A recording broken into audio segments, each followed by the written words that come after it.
Bonjour à tous et soyez les bienvenus. Tout d'abord, les trois titres de ce journal. En Côte d'Ivoire, Conseil des ministres tenu hier au palais de la présidence dans la commune du Plateau. L'agriculture, l'éducation, la lutte contre le coronavirus et les infrastructures routières étaient au centre des échanges.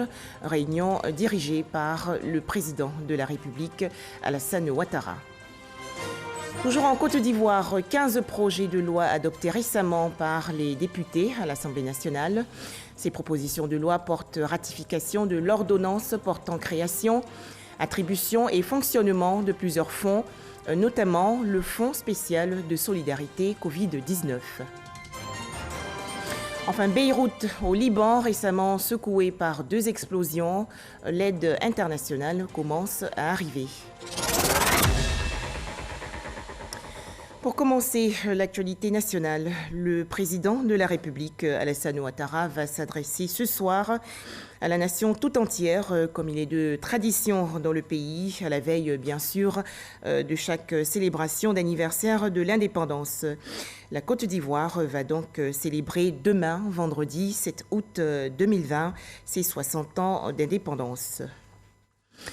Toujours en Côte d'Ivoire, un conseil des ministres s'est tenu hier au palais présidentiel dans la commune du Plateau. Au menu, plusieurs sujets relatifs à l'agriculture, à l'éducation, à la lutte contre le coronavirus et aux infrastructures routières. Le conseil des ministres a été dirigé, bien sûr, par le président de la République, Alassane Ouattara. Les explications dans ce reportage de Jérôme Kofi Abola. Le Conseil des ministres ce mercredi 5 août 2020 au palais présidentiel.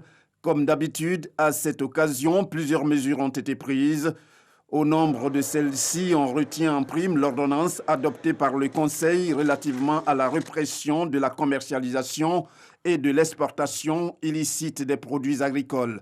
Cette ordonnance met en place un dispositif spécial en vue d'éradiquer le phénomène d'exportation frauduleuse des matières premières agricoles, notamment de l'anacarde. Elle prévoit à cet effet la confiscation et la vente immédiate des produits saisis ainsi que des moyens de transport selon la procédure judiciaire simplifiée. Comme autre mesure, au cours de cette réunion, le décret qui institue la Journée nationale du pardon et du souvenir et qui va se dérouler tous les 16 décembre à compter de cette année.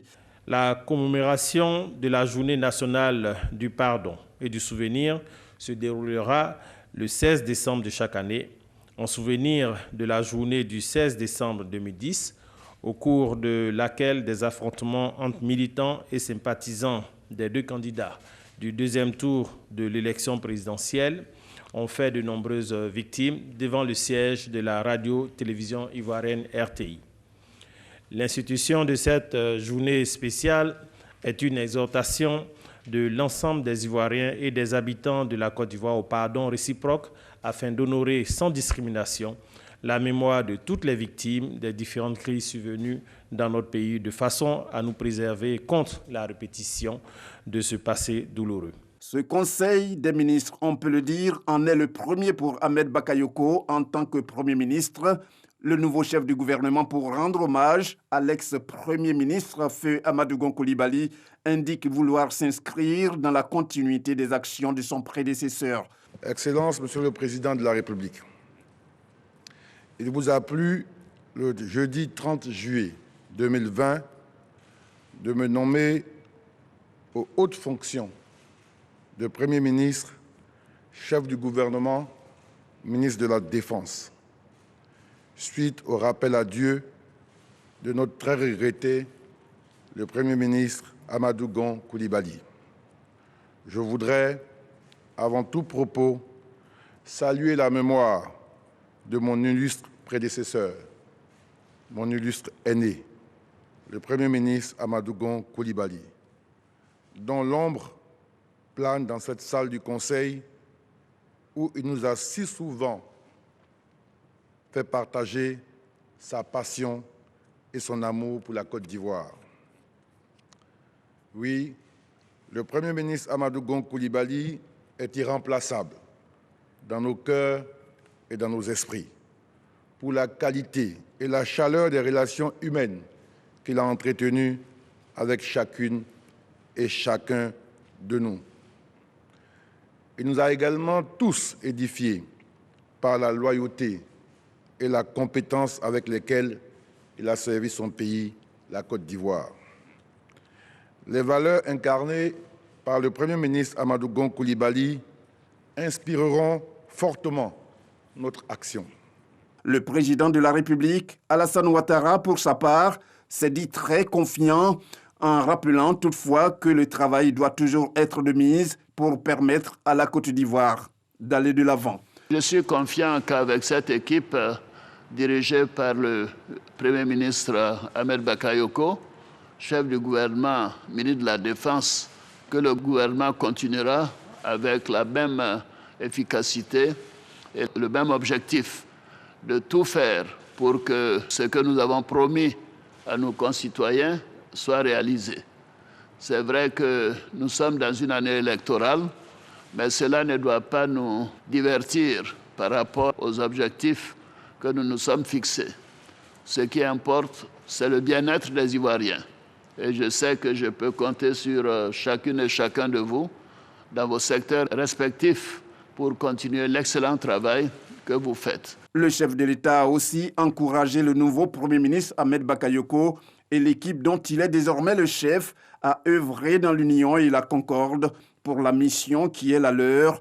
Et pour information à propos du calendrier du président de la République, selon le Conseil des ministres, le président Alassane Ouattara va effectuer une visite d'État dans le Morono du 9 au 12 septembre prochain.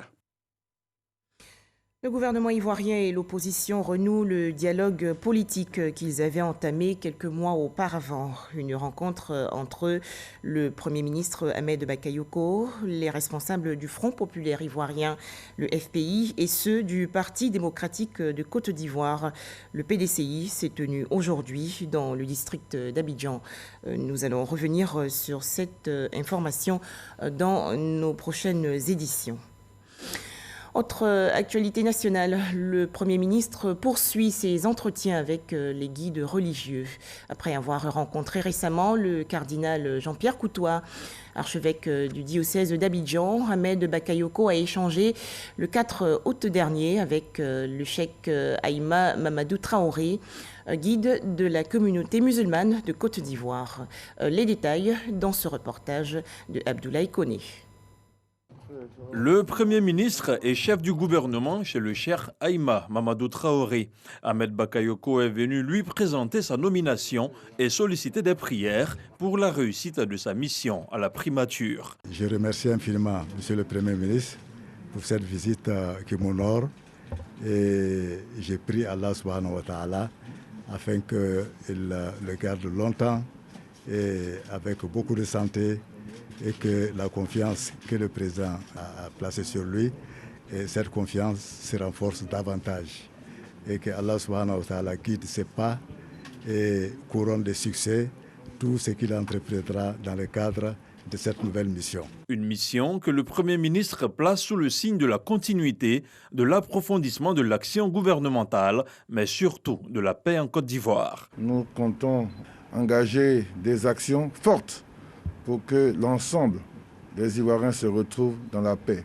Nous avons un beau pays, nous avons connu une situation très grave par le passé et notre responsabilité, c'est de veiller à ce que, par la grâce des prières des guides religieux, nous puissions agir dans le sens de la cohésion sociale, de la paix, du grand rassemblement des Ivoiriens. La Côte d'Ivoire est une, elle est indivisible, il nous faut raison garder et regarder ce qui est essentiel.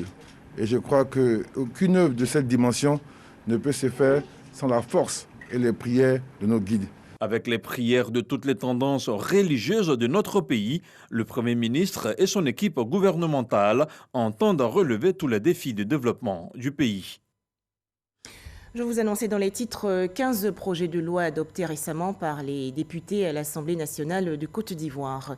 Il s'agit des propositions de loi portant ratification de l'ordonnance portant création, attribution et fonctionnement du Fonds spécial de solidarité Covid-19, du Fonds de soutien aux grandes entreprises, du Fonds de soutien aux PME et aux acteurs du secteur informel. Les explications de Moussa Konaté.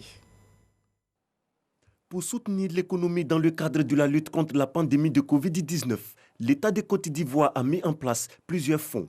Il s'agit du Fonds spécial de solidarité Covid-19, le Fonds de soutien aux grandes entreprises, le Fonds de soutien aux petites et moyennes entreprises et le Fonds de soutien aux acteurs du secteur informel.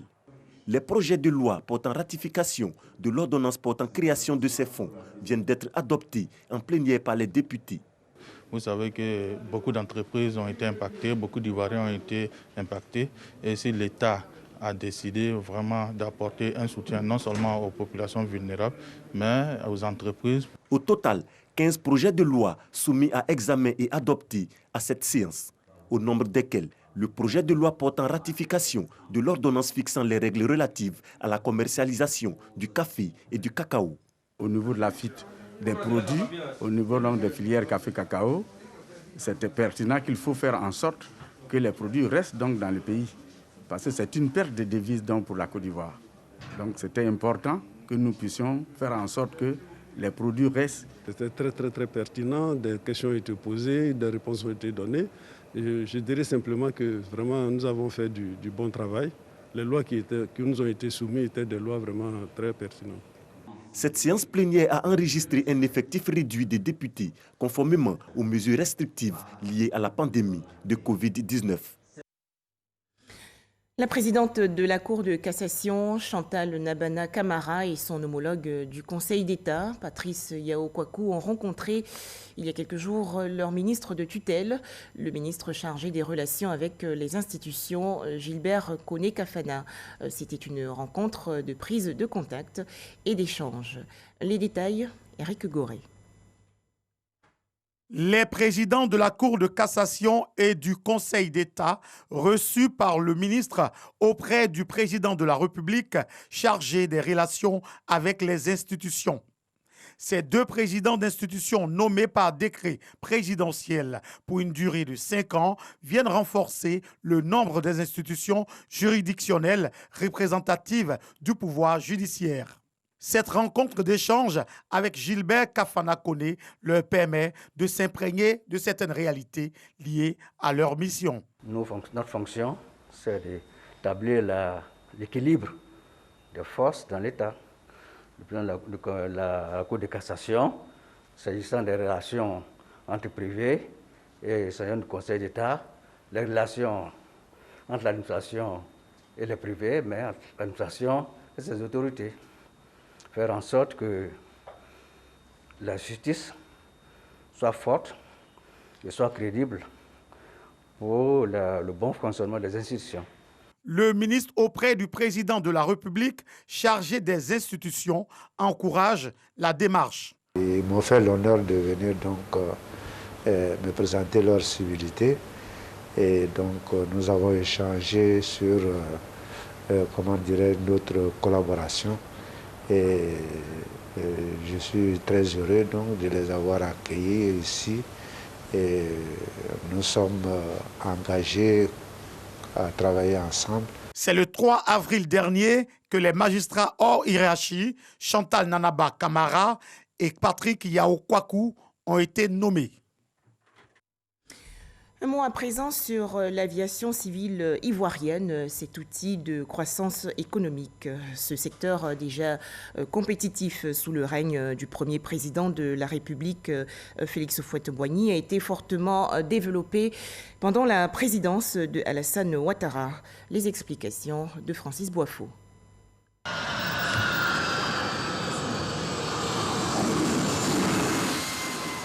Beaucoup se souviennent encore de ces mouvements d'aéronefs, des Fokker 27 et 28 sur toute l'étendue du territoire national dans les années 70 en Côte d'Ivoire. À destination de Boaké Korobo, de bien vouloir se présenter en salle de départ L'aviation civile était portée par la compagnie Air Ivoire. Nous sommes allés à la rencontre du premier directeur général de cette compagnie nationale, aujourd'hui président du conseil d'administration d'Air Côte d'Ivoire. En 1970, quand je suis arrivé, il y avait des avions donc, de type DC-3, c'était des avions qui avaient fait la guerre de Corée. Donc très rapidement, le président Houphouët-Boigny a fait acheter pour l'armée de l'air des avions à l'époque très nouveaux, c'est-à-dire des Fokker 27 et des Fokker 28. Et ensuite, il s'est rendu compte rapidement que ces avions pouvaient être utilisés dans le cadre de l'aviation civile. Donc à partir de 1979, c'est-à-dire quelques années après, nous voilà, en tant que militaires, à travailler dans l'aviation civile, c'est-à-dire faire des vols domestiques. La Côte d'Ivoire était le premier pays donc, dans l'Afrique de l'Ouest à avoir une compagnie vraiment digne de ce nom. Entre 1974 et 1994, la Côte d'Ivoire faisait la fierté de la sous-région en matière d'aviation civile. L'ancien pilote de feu Félix Houphouët-Boigny raconte. L'aéroport Félix Houphouët-Boigny, c'était vraiment l'aéroport international. Ensuite est venu l'aéroport de Yamoussoukro, parce que Yamoussoukro étant devenu la capitale, donc recevait les chefs d'État qui venaient là-bas sur les pistes bitumées. Et puis ensuite, il y a eu Bouaké, parce que Bouaké a bénéficié d'une grande piste bitumée parce qu'il y a eu l'avènement de la création de la base aérienne de Bouaké, avec des Alpha Jet. Avec la formation que nous avons donnée à nos frères, je peux dire à partir de 1975, la plupart des pilotes de Air Ivoire à l'époque, à commencer même par l'armée de l'air, étaient des Ivoiriens. Comme encore une fois, nous fûmes les premiers à mettre des pilotes ivoiriens dans les avions. La Côte d'Ivoire a toujours eu une aviation civile dynamique, selon l'ancien directeur des opérations en vol de la défunte Air Afrique, aujourd'hui directeur général de l'Autorité nationale de l'aviation civile de Côte d'Ivoire. Vous vous souviendrez que la compagnie Air Afrique a été créée en 1961 et que c'est à Abidjan qu'était installé le siège de cette compagnie. Les avions étaient immatriculés en Côte d'Ivoire et donc gérés par l'aviation civile ivoirienne, ce qui a créé une activité intéressante pour le pays dans le domaine de l'aérien. À l'époque, l'aviation civile s'est employée à former les premiers cadres pilotes, les premiers cadres ingénieurs pour assumer cette mission de supervision de la compagnie Air Afrique. Après la disparition d'Air Afrique en 2002, l'État de Côte d'Ivoire tente de réorganiser le secteur en faisant appel à des compagnies privées. Mais ce n'est qu'à partir de 2012 que l'aviation civile va se développer. Je me souviens encore, quand le président Alassane était au Golfe, déjà il avait pensé à créer une grande aviation. Et c'est ainsi que j'ai eu pour mission de créer Air Côte d'Ivoire que vous connaissez. Je peux vous dire qu'aujourd'hui, Air Côte d'Ivoire représente 52% de tout le trafic de l'Afrique de l'Ouest et de l'Afrique centrale. Je pense qu'on lui doit cette mission-là qu'il nous a confiée. Et toutes les entités, tous les acteurs du secteur ont accompagné ce mouvement, notamment Aéria, qui a donc fait des efforts pour accompagner ce mouvement parce que le trafic augmentait. Il fallait que l'aérogare soit adapté, il fallait que les parkings avions soient adaptés, des extensions puissent faire. L'assistance en escale a été concédée à un vrai handler, ce qui a permis de moderniser tous les équipements d'assistance en escale. Et de son côté, la SECNA a investi.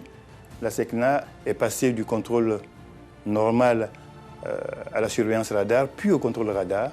La sûreté a été concédée à Avisécure, mais sous la supervision de l'ANAC. La Côte d'Ivoire est désormais l'une des plateformes aéroportuaires les plus dynamiques de la sous-région et en Afrique. Le dernier audit réalisé de l'OACI en Côte d'Ivoire a donné un taux de satisfaction de 82%. En 2011, nous étions à un taux de 42%. Nous avons certifié l'aéroport d'Abidjan avec Aéria. La Côte d'Ivoire est aujourd'hui membre du Conseil de l'OACI. La Côte d'Ivoire est aujourd'hui membre, par nos experts, est membre de la Commission de la navigation aérienne, qui est la plus grande commission technique de l'OACI.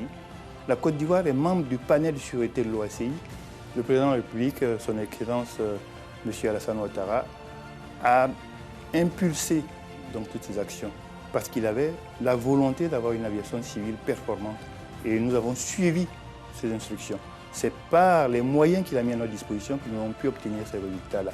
aussi bien Air Côte d'Ivoire qu'Aéria et que nous-mêmes Aviation Civile. 60 ans après l'indépendance, l'aviation civile ivoirienne enregistre une compagnie nationale Air Côte d'Ivoire avec 5 destinations domestiques et 20 sous-régionales, une trentaine de compagnies commerciales avec des vols directs aux États-Unis d'Amérique, des pistes modernisées, environ 2 200 000 passagers en 2018 et une amélioration des conditions de sûreté et de sécurité grâce à l'ANAC. Poursuivons avec ce communiqué. Le ministre de l'Emploi et de la Protection sociale porte à la connaissance des populations vivant en Côte d'Ivoire que demain, vendredi 7 août 2020, jour de la fête nationale, est déclaré jour férié, chômé et payé sur toute l'étendue du territoire national. Pour les signataires de la convention collective interprofessionnelle du 20 juillet 1977 et conformément aux dispositions de l'article 65 de la dite convention, le samedi 8 août 2020, le lendemain donc de la fête nationale, est déclaré jour férié et chômé.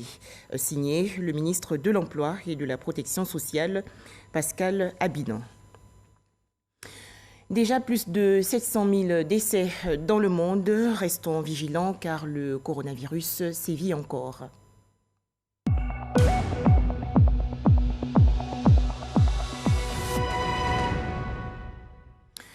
56 nouveaux cas de maladie à coronavirus ont été enregistrés hier en Côte d'Ivoire par le ministère de la Santé et de l'Hygiène publique.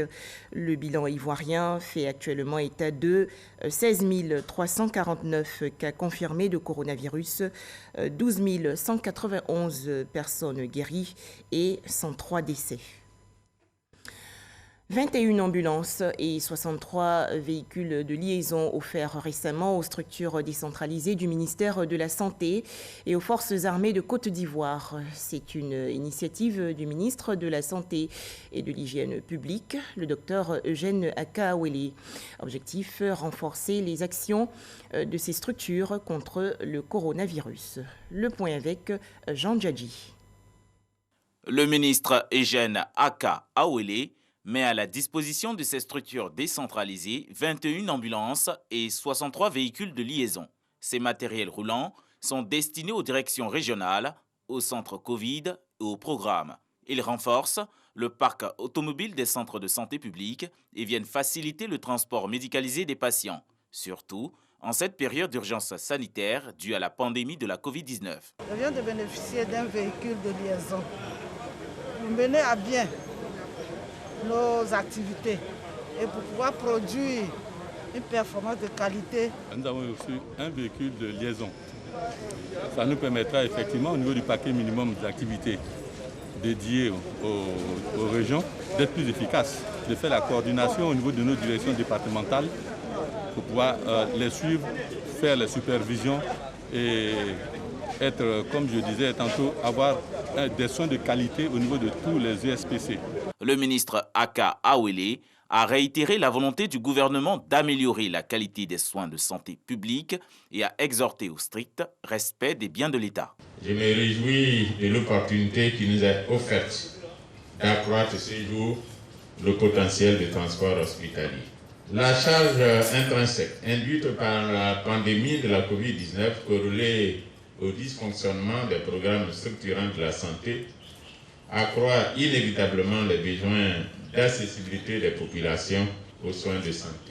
Je voudrais donc saluer nos autorités sanitaires déconcentrées ainsi que notre personnel stratégique et opérationnel présent à cette cérémonie de remise d'ambulance pour qu'ensemble nous saluions le leadership que le gouvernement ivoirien continue de déployer pour améliorer leurs conditions de travail. Je vous enjoins, chers collaborateurs, au strict respect des ambulances et d'une manière générale à tous les biens de l'État mis à votre disposition. Cet important don vient compléter ce fait par le ministre de la Santé et de l'Hygiène publique le 13 mars et le 28 avril 2020.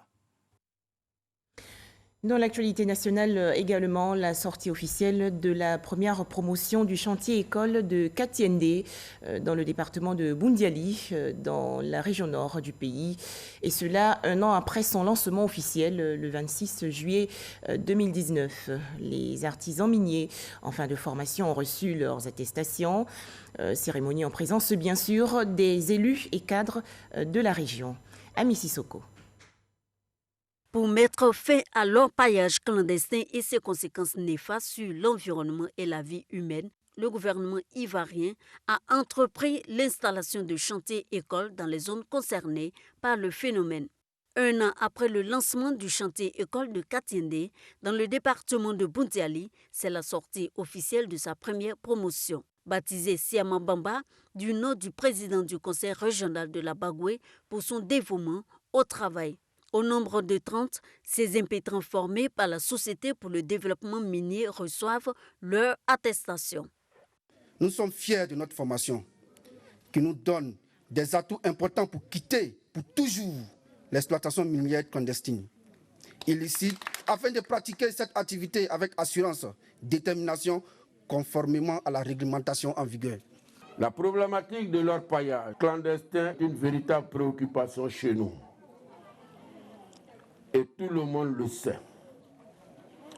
Tout est notre rêve à tous, c'est de le voir complètement disparaître. Représentant Jean-Claude Kouassi, ministre des Mines et de la Géologie, Georges Gombagui, préfet de région de la Bagoué, s'est réjoui de l'opportunité qu'offre ce chantier-école à la jeunesse. L'objectif du gouvernement, c'est de donner à nos jeunes les rudiments de l'exploitation minière pour une parfaite maîtrise de cette activité et en minimiser les effets néfastes sur l'agriculture et sur l'environnement. De cette exploitation maîtrisée, l'ensemble de la communauté pourrait y trouver une source de revenus confortable. La cérémonie de sortie officielle de la première promotion enregistre aussitôt la rentrée de la deuxième promotion. Le chantier école permet de passer d'une activité minière clandestine et illégale à une activité minière légale et respectueuse des règles du métier, particulièrement de l'environnement physique et social. Les concours d'entrée dans les établissements publics de la formation professionnelle ouverts en Côte d'Ivoire. Pour cette session 2020, 10 000 places sont disponibles. Les détails, c'est Sephora Zegui. 10 000 places disponibles cette année dans les établissements publics de formation professionnelle. Le directeur des examens et concours a lancé les inscriptions en ligne. Pour s'inscrire, il est mis à la disposition des candidats un seul site internet www.formation-professionnelle.gouv.ci. Ces concours visent la préparation du CAP, du BT, du BP, de l'APBTS et du BTS. Le certificat d'aptitude professionnelle CAP est destiné à tout Ivoirien âgé de 15 à 27 ans et justifiant du niveau minimum de la classe de 3e. La durée de la formation est de 3 ans. Le brevet de technicien BT est réservé à tout Ivoirien âgé également de 15 à 27 ans et justifiant du niveau minimum de la classe de 3e.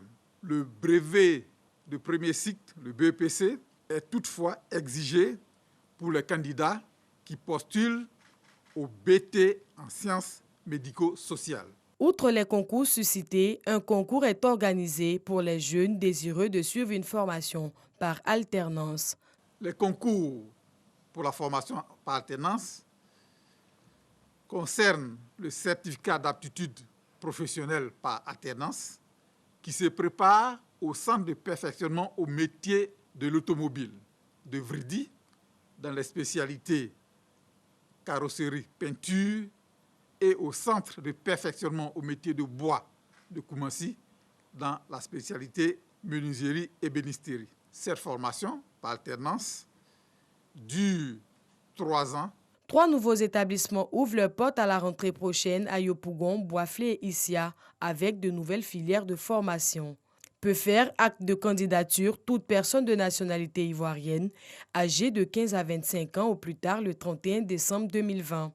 Débuté le lundi 3 août, les inscriptions prennent fin le vendredi 28 août dans toutes les directions régionales, départementales et les établissements publics de la formation professionnelle. En image, la remise officielle du prix du meilleur journaliste sensible au genre. Il s'agit pour l'Institut Panos Afrique de l'Ouest de récompenser les meilleures productions journalistiques sur les droits des femmes. Enfin, l'actualité hors de chez nous. Plus de 300 000 personnes actuellement sans abri après la double explosion qui a fait au moins 135 morts et plus de 5 000 blessés dans la zone du port de Beyrouth, la capitale du Liban. L'aide internationale afflue progressivement vers cette ville complètement dévastée. De nombreux pays envoient des tonnes de vivres, des médicaments et autres équipements sanitaires. Et c'est la fin de ce journal. Merci de nous avoir suivis.